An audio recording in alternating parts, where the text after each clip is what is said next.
bersama saya Suhud Ridwan dalam podcast Koalisi Kolaborasi Opini Aspirasi Lintas Sisi.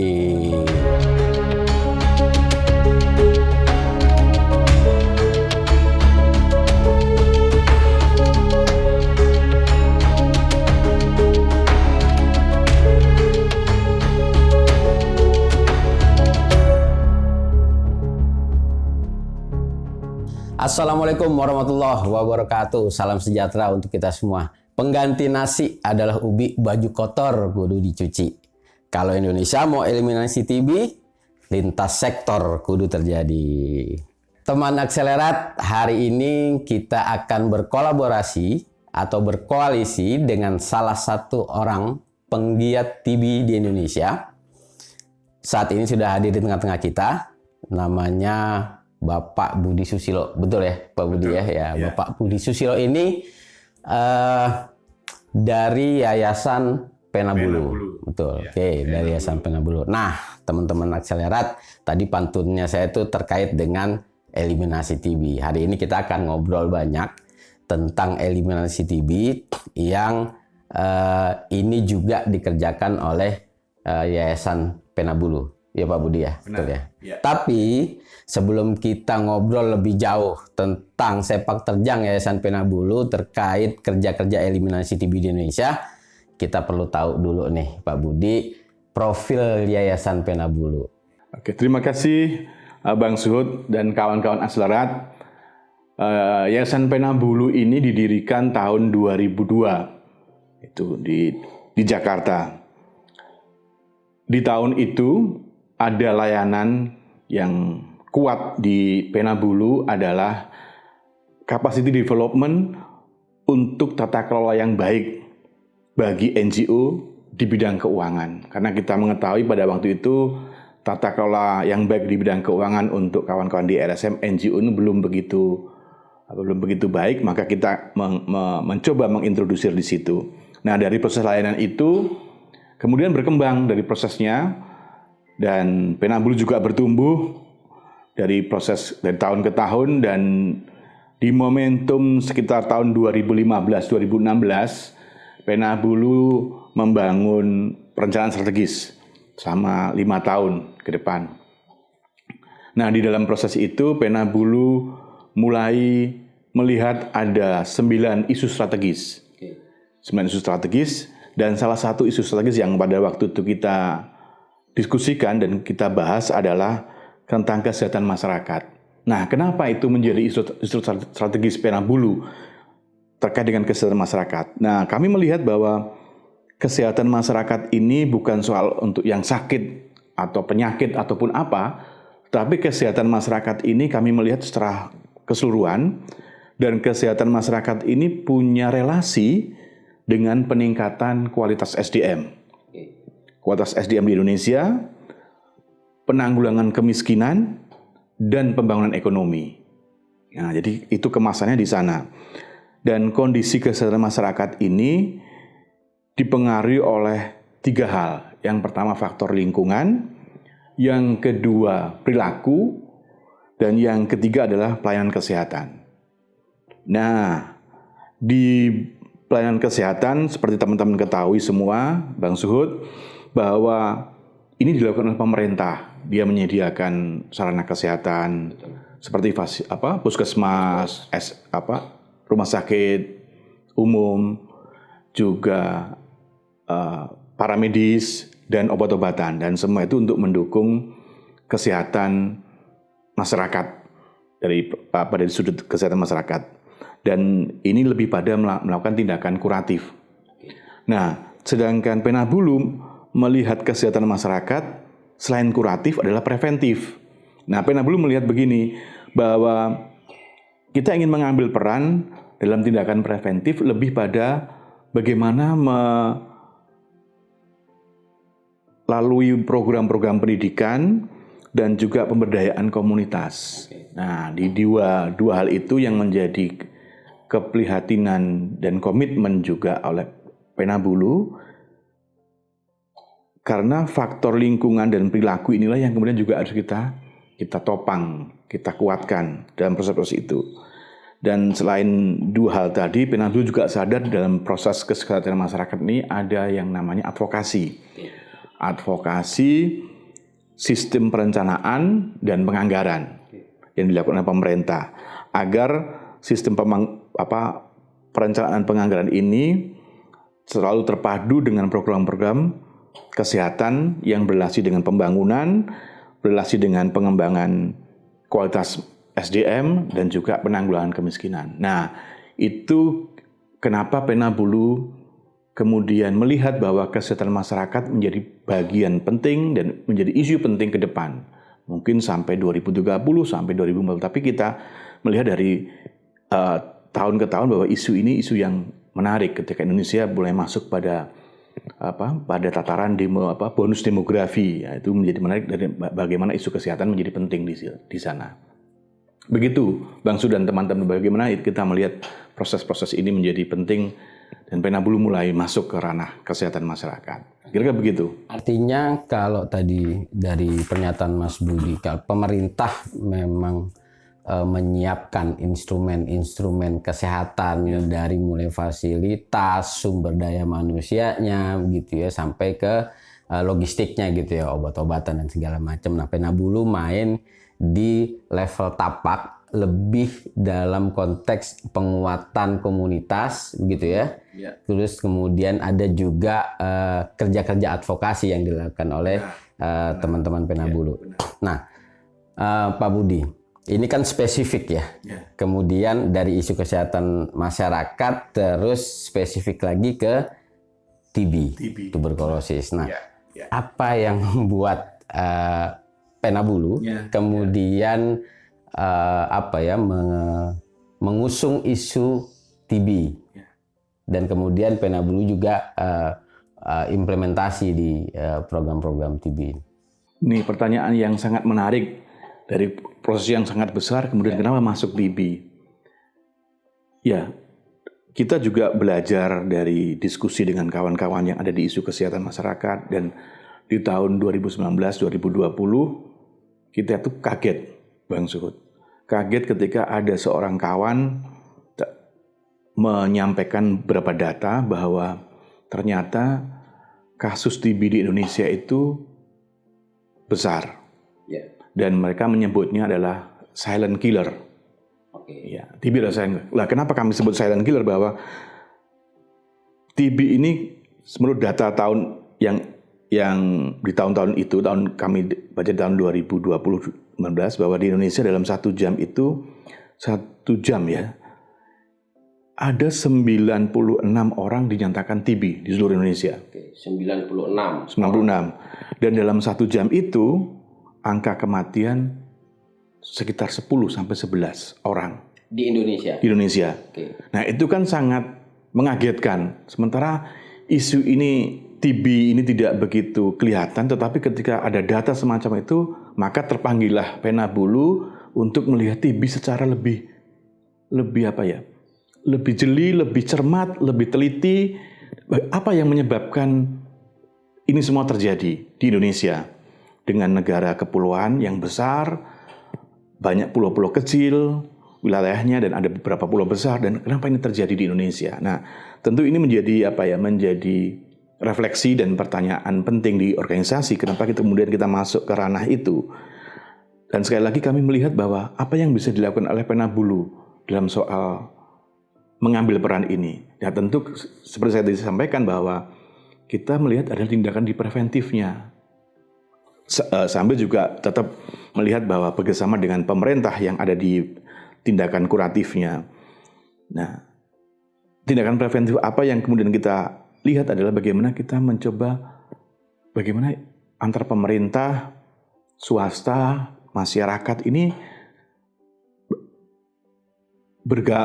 berkolaborasi, bermitra untuk menangani hal ini, dan bagaimana kita mendorong itu semua. Dan maka disitulah kita mulai berkomitmen kita masuk ke TB, karena isu ini isu yang penting, isu ini isu yang krusial di Indonesia, dan ini akan berpengaruh pada peningkatan kualitas sumber daya manusia di Indonesia, kemiskinan dan pembangunan ekonomi di Indonesia untuk ke depan. Dan dari situlah kita mulai masuk sesuai dengan peran kita sebagai organisasi masyarakat sipil, sebagai OMS, kita melihat bahwa ya bagaimana kita meningkatkan kapasitas dan peran OMS, organisasi masyarakat sipil, kelompok-kelompok, dan juga bagaimana kita membangun mekanisme atau sistem sumber daya yang bisa berlanjut untuk mendukung OMS untuk kerja-kerja di TB.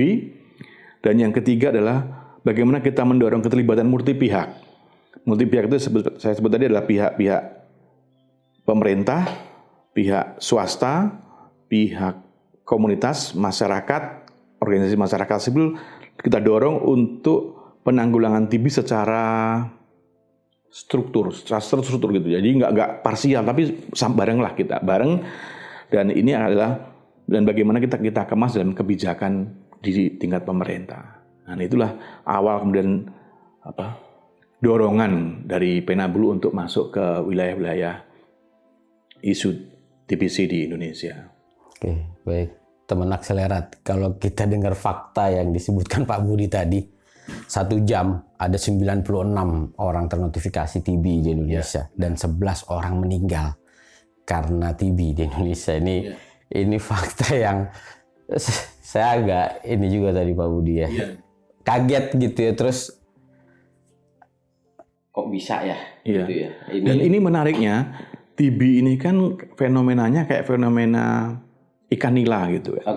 Kalau ada 1-2 ikan melompat di permukaan air, itu pasti akan banyak. Nah, itu kita bisa lihat, di situ ada segerombolan. Nah, ketika kita bisa identifikasi, notifikasi 1-2 orang, maka pasti ada sekitarnya juga ada banyak orang yang perlu untuk kita edukasi, kita kuatkan, kita berdayakan, dan bagaimana kita advokasi agar mereka juga punya kesadaran yang sama terhadap proses-proses peningkatan kesehatan masyarakat ini. Dan ini menarik.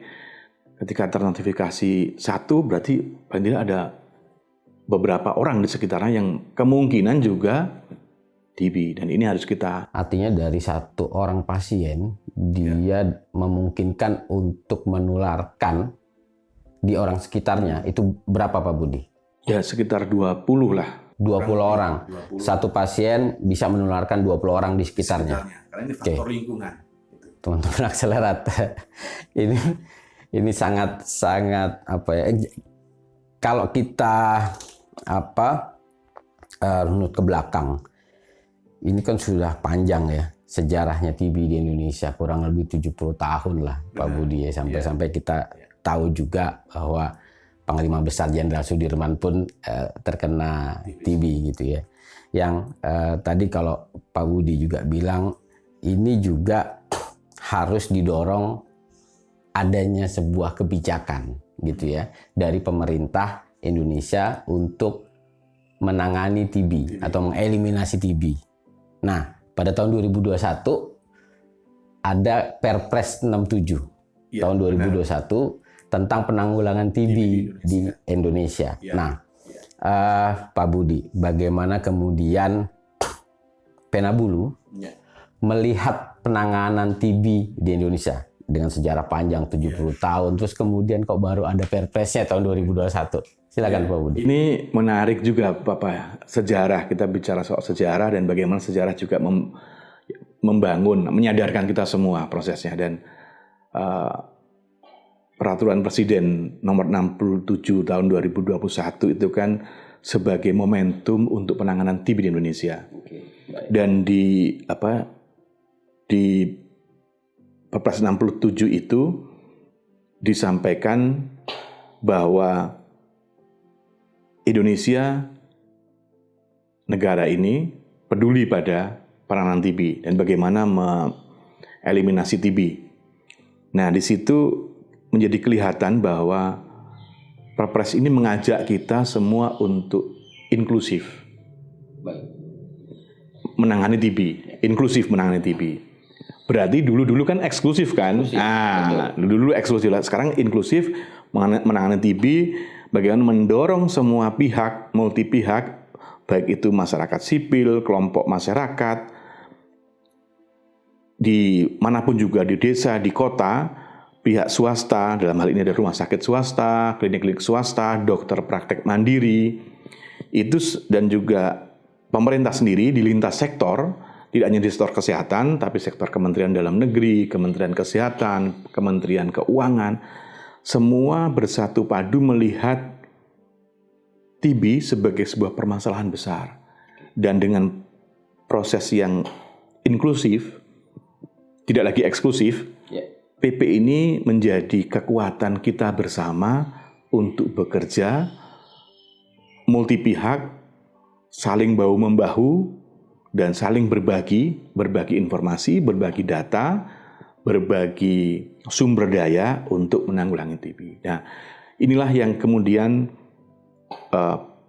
proses penanggulangan TB yang saat ini menjadi semakin inklusif dan kita rasakan dengan Peraturan Presiden 67 itu. Dan ini mendorong kita semua untuk bagaimana mengimplementasi di semua wilayah, kabupaten, desa, komunitas-komunitas di seluruh wilayah di Indonesia yang sangat luas ini. Itu menariknya di TB. Oke, artinya proses penanganan yang dulu itu masih sangat eksklusif gitu ya. Terus dengan adanya, tapi sebetulnya kan sebelum Perpres 67 itu ada peraturan menteri juga ya, yang sama, saya kalau nggak salah nomornya sama ya. Peraturan Menteri Kesehatan nomor 67 juga gitu ya sebelum ada Perpres. Nah, artinya kan kalau tadi dari eksklusif isunya, terus penanganannya juga ini mengarah kepada inklusif. Artinya semua elemen, semua sektor itu harus bekerja bersama begitu ya untuk menangani TB di Indonesia. Nah, oke. Instrumen kebijakannya sudah ada nih, Pak Budi gitu ya.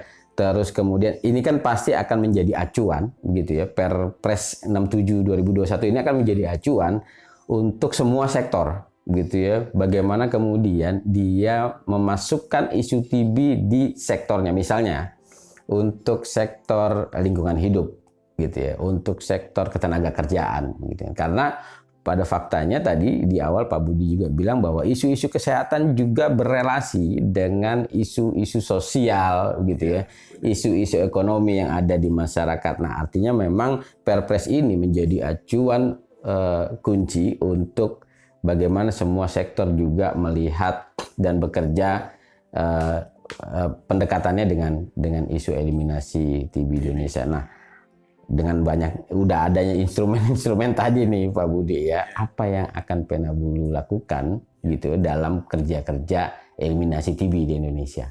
Iya, dari proses pengalaman kita selama kurang lebih 3 tahun, Bang Suhud. Jadi kita kan merefleksikan sebagai organisasi masyarakat sipil nih, sebagai OMS nih, Penabulu sebagai OMS, Penabulu tetap menguatkan komitmennya untuk pencegahan dan eliminasi TB dengan cara ya meminta dukungan kepada semua pihak, baik yang pada tingkat OMS, organisasi masyarakat sipil, dan komunitas untuk berjalan bersama dan bekerja sama untuk membangun perubahan-perubahan perilaku dan lingkungan di tengah masyarakat. Tentu melalui program pemberdayaan masyarakat. Yang berikutnya adalah bekerjasama bersama dengan komunitas dan organisasi masyarakat sipil yang lain untuk melakukan advokasi. Dan advokasi untuk mendorong kebijakan pemerintah lintas sektor itu untuk melihat bahwa bagaimana pelayanan kesehatan melalui Vaskes dan tenaga medis juga diperkuat. Lalu yang ketiga adalah bekerjasama dengan media. Ya, media. Baik media yang sekarang banyak media kan, ada media yang mainstream dan juga media-media yang media sosial dan media yang lain, bekerjasama dengan semua media melalui proses-proses peningkatan kesadaran melalui pendidikan untuk pencegahan dan eliminasi TB. Dan yang terakhir adalah berdialog secara terbuka dengan pemerintah. Karena bagaimanapun juga pemerintah juga sebagai aktor penting untuk proses ini. Berdialog untuk pemerintah bagian untuk berbagi data, berbagi informasi tentang notifikasi kasus dan juga pengobatan pasien. Dan itu bagaimana kemudian kita melihat dalam proses-proses intervensi teknologi di situ. Dari statement-statementnya Pak Budi, informasi yang Pak Budi sampaikan, saya mencatat ada 3 hal yang ketika eliminasi TB di Indonesia ini komitmennya pemerintah 2030 ini eliminasi TB di Indonesia gitu ya. Itu bisa terjadi. Pertama, saya melihat bahwa penanganannya harus inklusif. Gitu ya. Tidak lagi eksklusif tapi inklusif. Kedua yang saya catat adalah kerja-kerja kolaborasi lintas sektor gitu ya. Itu juga lintas aktor juga itu jadi penting. Yang ketiga yang tidak kalah pentingnya adalah penyebaran informasi secara masif kepada masyarakat gitu ya. 3 hal itu saya pikir yang saya catat dari pernyataan dan informasi yang Pak Budi sampaikan. Nah, Pak Budi, sebelum kita akhiri obrolan kita gitu, ada baiknya mungkin Pak Budi sebagai perwakilan dari Yayasan Penabulu yang memang juga bekerja di isu eliminasi TB itu, ada closing statement lah untuk teman-teman Akselerat. Proses ini adalah proses yang sangat panjang dan melibatkan multisektor, multi aktor. Maka Penabulu mengajak semua elemen, baik itu masyarakat, di organisasi masyarakat sipil, pemerintah dan swasta, untuk berkolaborasi, bekerjasama, membangun pemahaman yang sama bagaimana mencegah dan mengeliminasi TB, sehingga proses-proses ini nantinya tidak ada kemudian bagaimana stigmatisasi pada setiap orang yang pasien TB ini menjadi lebih berkurang, karena kita sadar bahwa pasien adalah warga negara Republik Indonesia, sehingga bagaimana penanganan ini kita dengan menangani TB itu adalah kita mengangkat harkat martabat warga negara untuk berperan dalam kehidupan pembangunan di Indonesia. Saya pikir itu, Bang Suhud. Oke, terima kasih Pak Budi atas closing statement-nya di obrolan kita hari ini. Terima kasih banyak juga. Baik, teman Akselerat, beli besi di Pasar Kenari, besinya kuning, karat semua.